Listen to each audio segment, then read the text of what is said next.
Welcome to How Do They Afford That, the podcast that peeks into the financial lives of everyday Australians. I'm Michael Thompson. I'm a writer and the co-host of the Fear and Greed Business Podcast. As always, I am with financial planner Canna Campbell, the founder of Sugar Mama TV, the financial literacy platform covering YouTube and podcasts, books, Instagram and more. Canna, we've got a great episode coming up today. It should be a lot of fun, but tell me, what's been happening in your world? Well, on the weekend, there was one of those fights, where men are kind of naked, they're sweaty, they're muscly, and they wrestle each other. I don't know if it's WWF, WBC, UFC, maybe it is. See, the best part is I'm just like, you know what? I'm not going to say anything right now. I'm just going to wait and just see how far you go down this path of stumbling around blindly describing UFC. I'm tipping it was probably UFC as being naked men wrestling. In those little teeny tiny shorts, and then they spit everywhere and they sweat and they swear and they beat their chest, and clearly I'm not. I don't know whether you're saying this is a good thing or a bad thing. Is it something that you enjoyed watching or you didn't enjoy watching? No, ew, yuck. But Tom does. And he was he was so excited. And then he realized it was $60 to watch this from home. Oh, watching it on kind of Foxtel, like a pay-per-view thing on Foxtel. He was like, we're on a budget.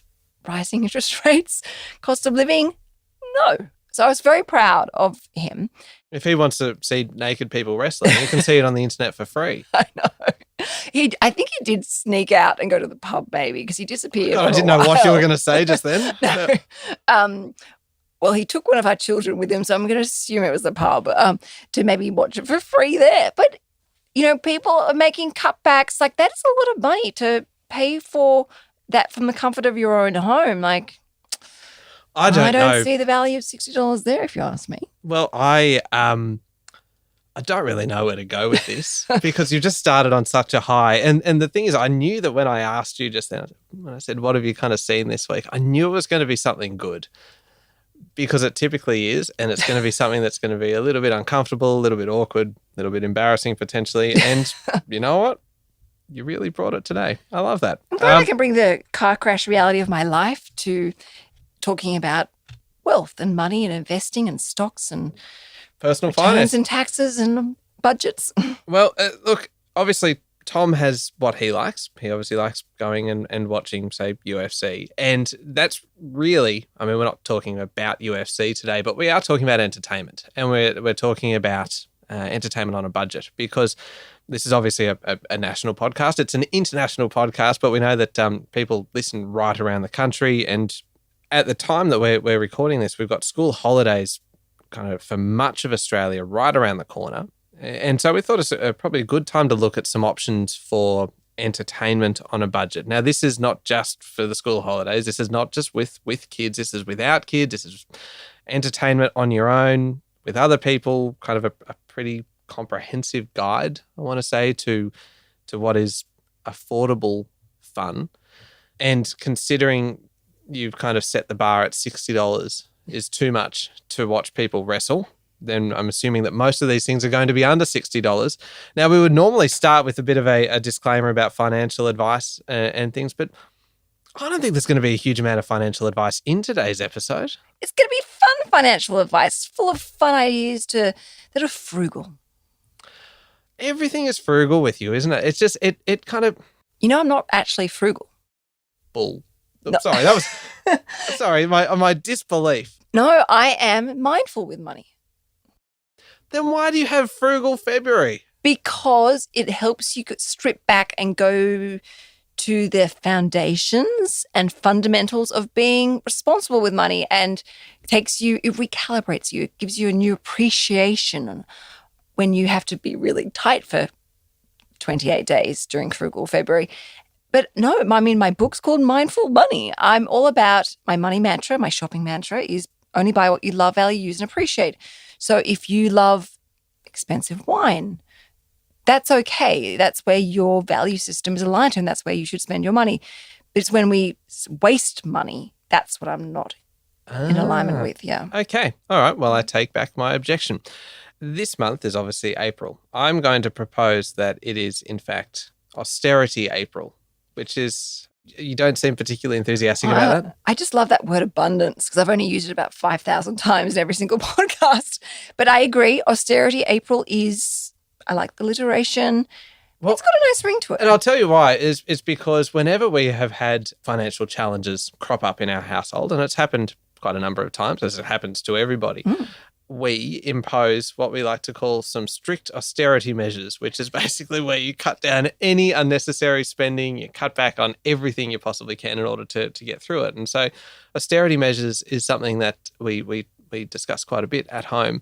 And I think it kind of sends a bit of a shudder through Sian whenever I mention, hey, I think we need some new austerity measures. Like, no, not happening.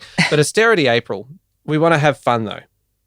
School holidays, even without the school holidays, do you in your budget have a chunk carved out for fun? And I know that you have a portion of money every month or every week, every month that you are allowed to kind of spend on whatever you want, no judgment. And Tom is the same, kind of if it's at the pub, if he's going to watch UFC or if he's kind of shouting around at the pub, that comes out of that part of the budget. Are you carving out that chunk for fun and for doing things, say, with the kids or going to the movies or something like that?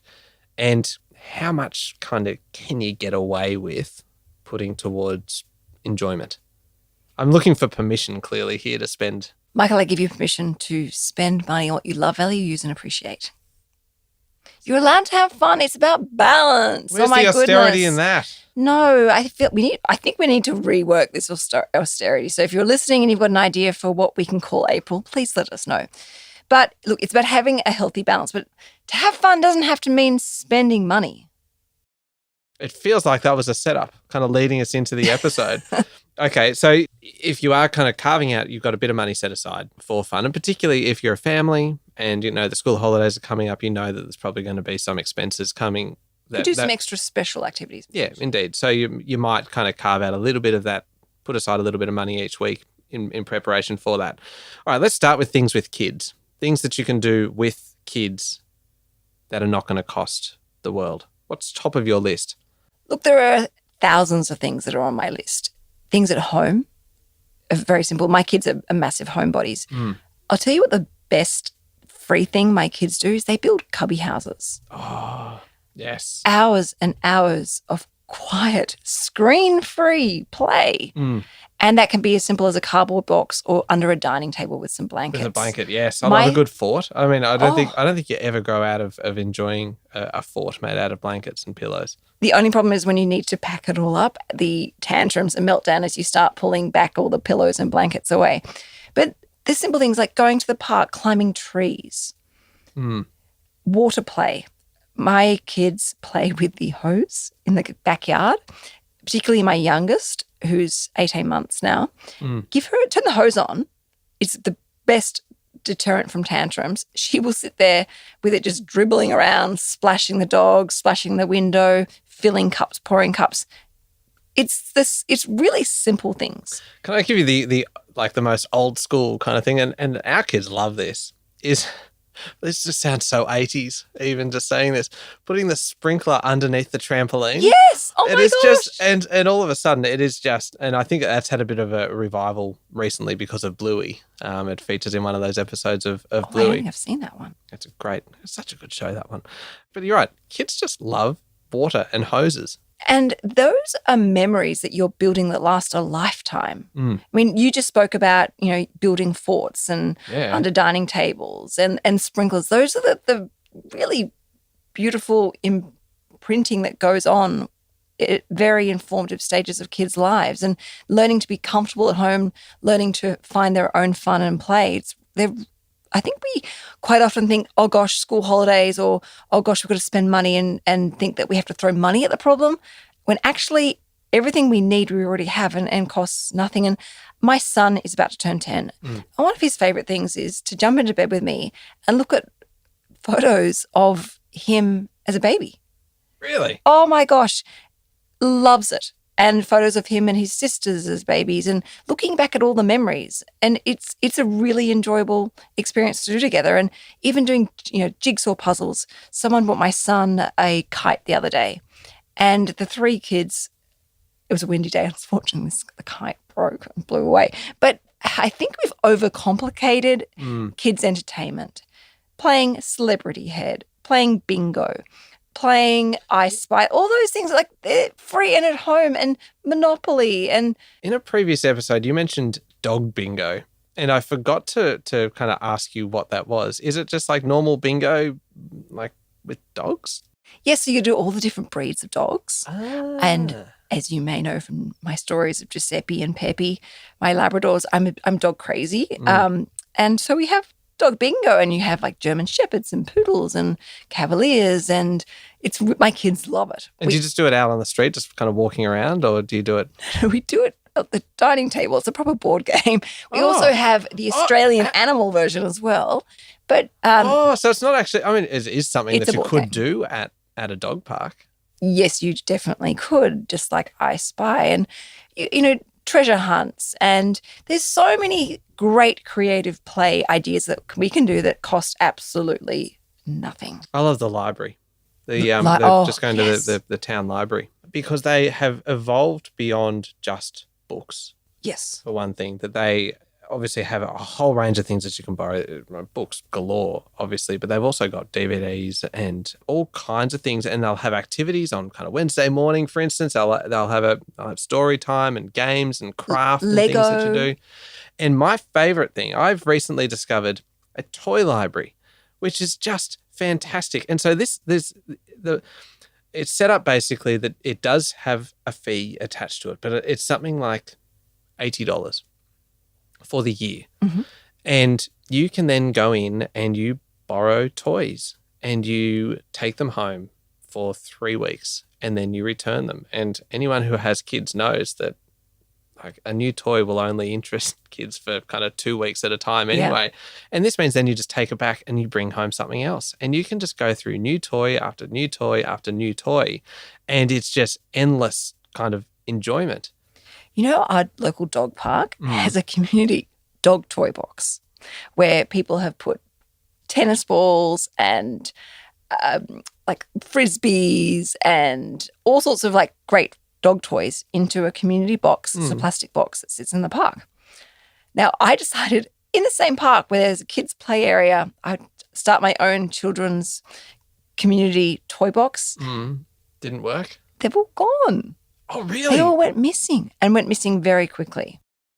I'm reminded here of the story of you in Woolworths and with the free fruit for kids Forcing my children. eating in store.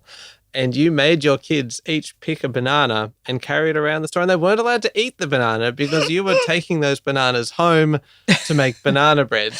Well, they didn't want to eat the banana. They didn't want a banana, but I made them take it anyway. And yes, but karma got me back because I paid. My son, Rocco, put the bananas on at the checkout and I paid for them. And I refer back to your earlier statement from this episode, which was, I'm not frugal, I'm mindful. That sounds pretty frugal to me. Oh, dear.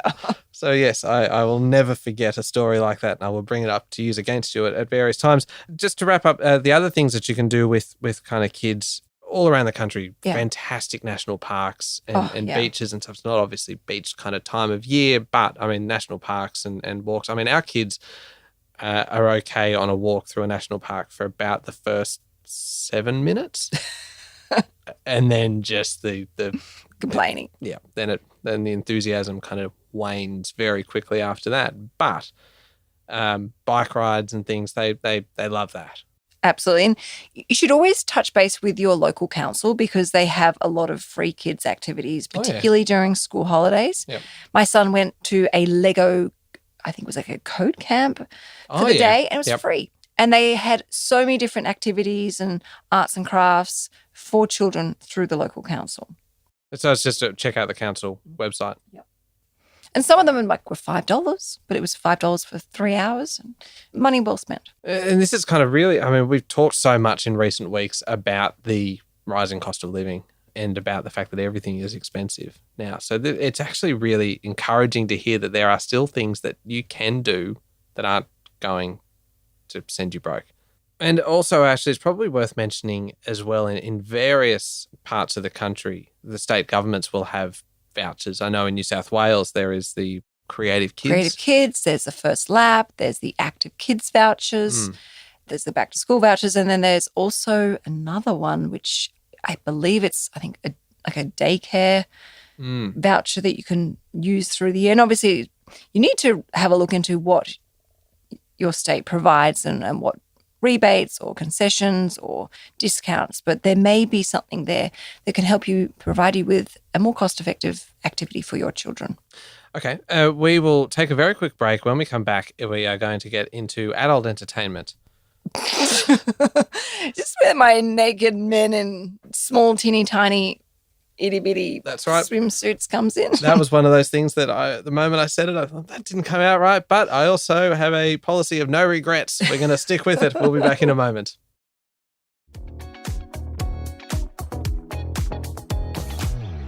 All right, Canna, we are talking about entertainment on a budget. So obviously everything is expensive these days. So we're looking for some ideas for things that you can do that are a little bit more frugal, a little bit more mindful. Mindful, yes. And considering it is Austerity April, as I named it earlier, which has not been hugely well received. So anyway, we'll stick with it. We've talked about kids and things to do with kids, whether you're looking after someone else's kids or your own. And now we get on to the good stuff. I believe you called it adult entertainment, Michael. I did. You have to own it. I did. I called it adult entertainment. So what can adults do? Keep going. That is entertaining and free. Well, if you want to go there, Michael, you did, I believe, in maybe one of my frugal podcasts, insinuate that I maybe make videos for Tom. You said that. You said that you make. They weren't of the erotic variety, just to get the record straight. But you clarified that afterwards. If that's what floats people's boats, then yes, you could technically do that. It is a form of entertainment. Let's be fair and reasonable and open-minded. I was thinking more along the lines of picnics. Yes. I don't know where your mind went to just then, Canna, but No, my mind was. Nope. Your mind went to the gutter previously. I'm just reminding you that it went to the gutter. Just trying to keep me there, aren't you? So when you were then looking at kind of entertainment options, is it planning ahead? Is it kind of setting a budget? Say you're going on a date night. Let's look at a date night, for instance. Yes. Where's the money come from for that? Well, we used to have a set amount in our family budget that would allow us to escape and have like a meal together. But we're on a tight budget. So you know what we did the other night was we cooked dinner and then I packed it up and we went for a little walk and sat on the rocks together and ate dinner together. That's nice. And while Paris, our au pair, looked after the three kids safely at home. And we were gone a total of 45 minutes. Yeah. But it was really nice. It was a little breakaway. It was actually really nice. And yes, people did look at us weirdly sitting on the rocks randomly in the early evening, but it was something really nice. And again, we took our food with us and we didn't have any wastage because we took our cutlery and plates and tap water. You're really selling this, aren't you? Yeah. But I've told you what our date night also is we get our neighbour who used to be a Karatani nurse and she looks after our kids for 2 hours once a fortnight and we go to the gym together and we have a workout, jump in the pool, there's a sauna there and share a breakfast roll together and a coffee and it's really nice. But in comparison to date night, which we actually did the other night and I will not be doing it again because that's probably a total cost of about $60 for 2 hours. Whereas we actually went to just a local Italian restaurant around the corner from our house. Yeah. I had a glass of wine, Tom had a glass of wine and he had a beer. We shared an entree and we each had a main. No dessert. It was $165 before a tip. God, it adds up quickly. And it was nice, don't get me wrong. It's very, very rare for us to do that. But I walked away going, my value system wasn't there. Yeah. And Tom said the same. And you think about we value spending money going and doing our date night at the gym, or we've got more value out of sitting on the rocks together, talking with our tap water and our dinner. So I think it's about still having fun, but it's about getting creative and actually really questioning, is that worth $165 plus a tip? No, it's not. that's the equivalent of doing the other types of date nights 3, 4, 5 times instead. My favorite tip would probably be to look at, say, your NRMA or your RACV or RACQ, depending on kind of what state you're in, and seeing what the member benefits are there. Because one of them typically always is cheap movie tickets. Oh, yeah. It's like $10 or $12 tickets. Something, and considering to go to the movies now, just a normal adult ticket is something like $26 or $27. It is expensive. It is just extraordinary. And the fact that you can get probably 2 tickets for $25 by buying them through perhaps your NRMA membership or similar, it's just worth exploring what those benefits are, because, or you buy them on, you keep an eye on some of those discount things like Catch and various. They're fantastic deals. Yeah. And you can get some really good kind of cheap entertainment deals. What about kind of entertaining with friends, having people over? Well, you can do what I have just discovered is actually called a potluck party, where everyone brings a plate. Oh, like in the 60s? Yes. And I would call that just divide and conquer by saying, look, can you do a cheese plate? Can you bring some wine? Can you do a salad? And then you do... Is that what a potluck party That's what a potluck party is. I always thought it just only happened in kind of black and white days. It does. When I saw the word potluck, I was like, potluck party. My mind went to the gutter. But no, it's where everyone brings a plate. I know. Heaven forbid. Oh, sugar mama. But, and things also bring the kids. Don't get a babysitter for the night. Bring the kids. Tom and I love it when our friends want to catch up and they say, let's bring the kids, because we want to be with our kids. Yes. Don't get me wrong, there are times I don't want to be with my children, but just, at the moment, spending a large amount of money on a babysitter, and they need to come for a certain amount of time to justify the expense. They're hard to find a good quality babysitter. Yeah. And then you're thinking about watching the clock and getting home. It's expensive. So include the kids as much as possible.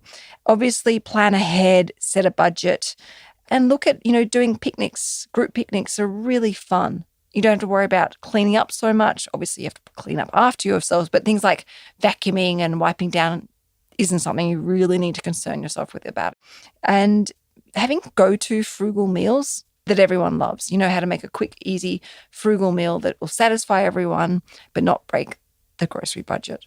Is it something that you would tell your friends, that you're exercising a bit of kind of frugal mindfulness and say, hey, guys, let's all save a bit of money. Let's all just go to the park and everyone bring some sandwiches and we'll just have a picnic there?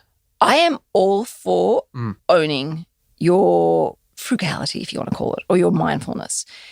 Whenever I've done Frugal February, I always tell my friends I'm doing it, and they love it because they're like, great, we're going to be doing all these fun things that are not going to be expensive. They're going to be really cost effective, and we'll probably save money off the coattails of your ideas. Also, I've been in situations where, and I think a lot of people will relate to this, there's, say, a group dinner booking, and you've got the WhatsApp group going and there's someone who's taking control and is booking the restaurant, and they've gone ahead and booked a very expensive restaurant. Yeah. And it's done. It's booked. And you just get delivered, okay, it's this restaurant at this time. And you look at the restaurant and you look at you know how much they're going to cost, and you start thinking, oh my goodness, this is going to be an expensive night. I'm all for being the icebreaker and saying, hey, I'm on a bit of a budget at the moment. Would it be all right if we maybe considered another restaurant, or why don't we look at doing it in a more financially mindful way and maybe look at switching this to coming over to my house or going to a park or doing something different and fun. Normally when I go and break the ice, I get met with so much support and so much relief. Yeah. Where people go, oh my goodness, I'm so glad you said that. We're also on a tight budget too. And we also... it's a great restaurant, don't get me wrong, it's really nice, but that's a special occasion restaurant. Yeah. I think it's fairly safe to assume that pretty much everyone these days is on a budget. And we also, if you're in a fortunate position because you've been using these low interest rate environments from last year to your advantage and you've knuckled down on your debts, and you've also got to be so sensitive and aware of other people as well, and remind yourself as to the maybe sacrifices or tightening of belt periods you've gone through in your life. So it's about working together. You know what? I think we've actually covered a few good ideas here.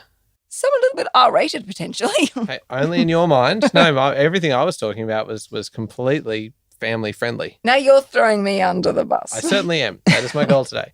Look, normally I'd give a bit of a summary of kind of where we've been, but really it's been a series of ideas of things that you can do with the kids, without the kids, with one thing in common really, that it's all going to be fairly budget friendly, because times are pretty tough. You've got rising interest rates, power bills through the roof. Your grocery bill is just going off its head at the moment. You can't go into the shops without kind of spending 50% more than you used to, it feels crazy. like. So if you can kind of use any of these ideas just to kind of keep kids entertained during school holidays, or even just as a bit of a thought starter for something else to do instead of forking out a fortune for a good night out, then hopefully that makes a lot of sense. Canna, where can we find you? You can find me on Instagram at Sugar Mama TV and at Canna Campbell Official, where I actually share a lot of the fun, frugal activities I do with my kids on Frugal? Instagram.